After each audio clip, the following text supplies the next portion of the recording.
Ron Becker, the spiritual leader of the Jewish Community Center of West Pasadena.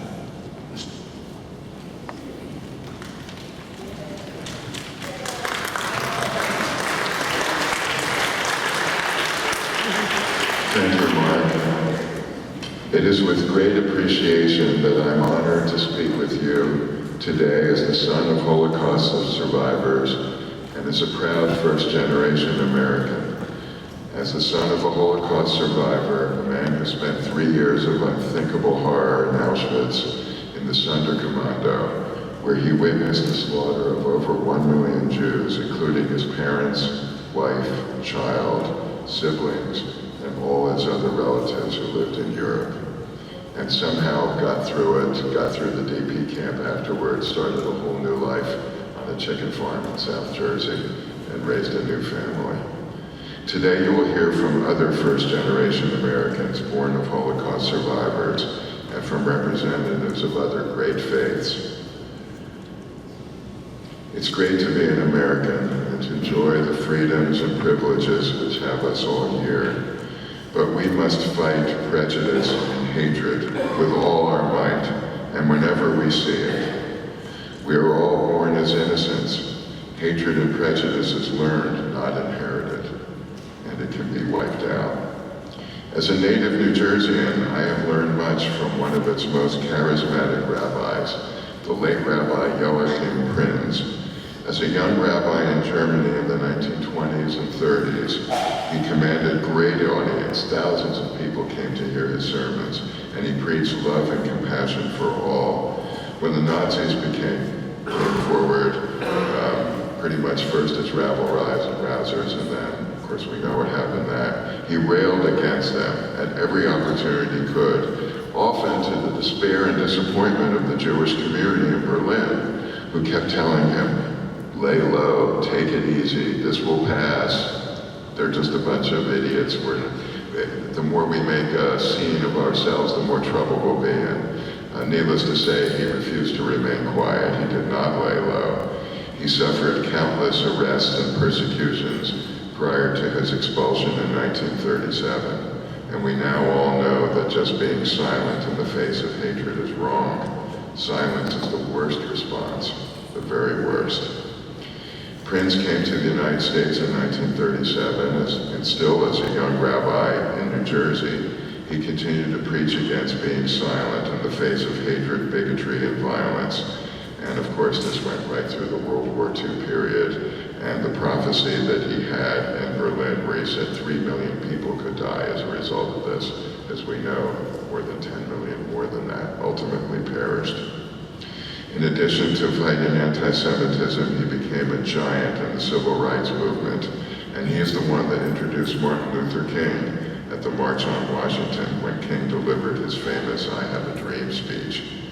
But prior to King's stirring address, Rabbi Prinz spoke to the thousands gathered in the mall in front of the Washington Monument about the dangers of remaining silent. He claimed that not just that hatred and bigotry and violence, as bad as they are not the worst thing.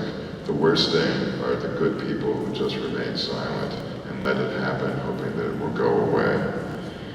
And he then became involved very much in the civil rights movement, and he likened the violence against African Americans and all people as the beginning of danger, what could happen in our own society. We're all human beings, we're brothers and sisters, and as members of faith, of communities of faith, we must not and we cannot be silent in the face of anti-Semitism and all forms of hatred. I'm now going to be lighting a candle. Is that better? Hello? These candles represent the 13 million people that were killed. As we know that in addition to the Jewish people who were slaughtered just because of their background and their race, many, many others were in Europe as well. And of course, continuing to this day, we hear about atrocities all over the world.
next, there's a slight correction in the program.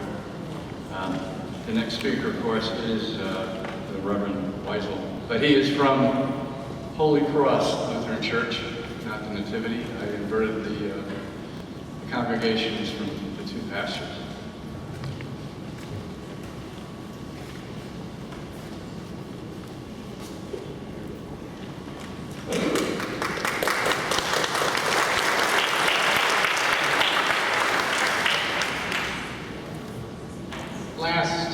January, Holy Cross held a community event that was titled Creating Hate-Free Zones.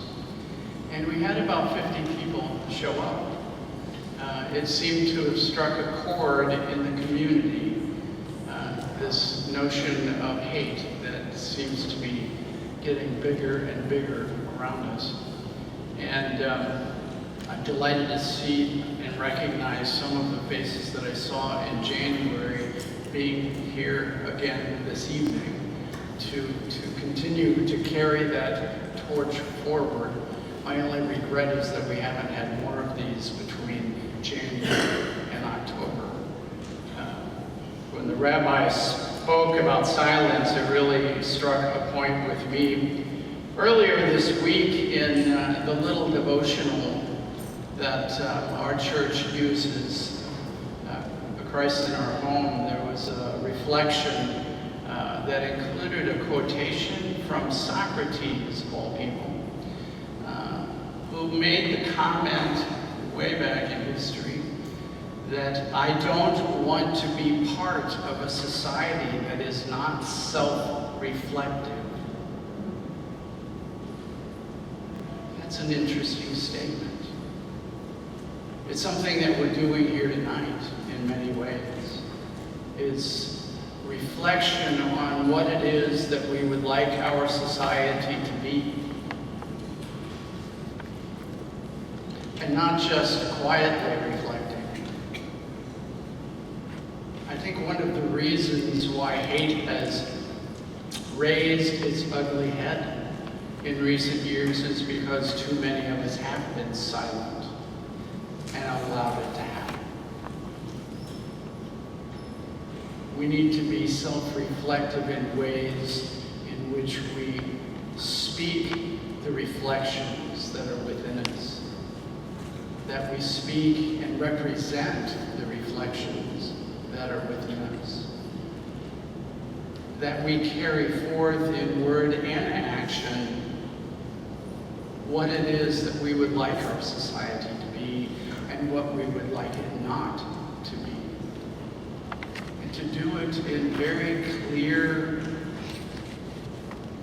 words and deeds. I so appreciate the variety of people and groups that we have represented here this evening. We are the Spring Hill and Hernando County community. What do we wish our community to be? There is no place, there ought not be a place for hatred in any form, for anti-Semitism in specific, but hatred in any form.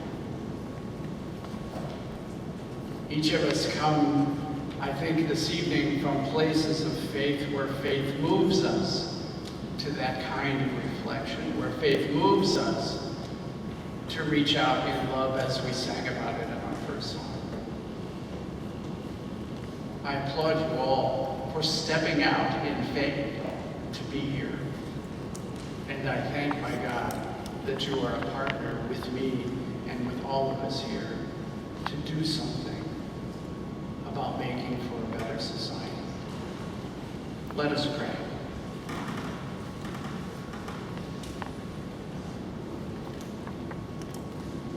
God and Creator of us all, we are your children,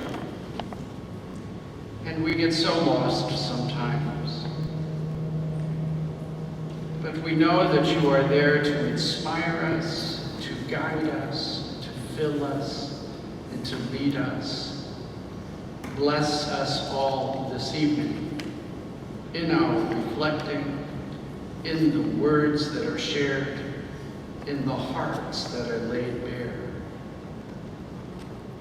Bless us and help us to speak. To you we give glory forever and ever.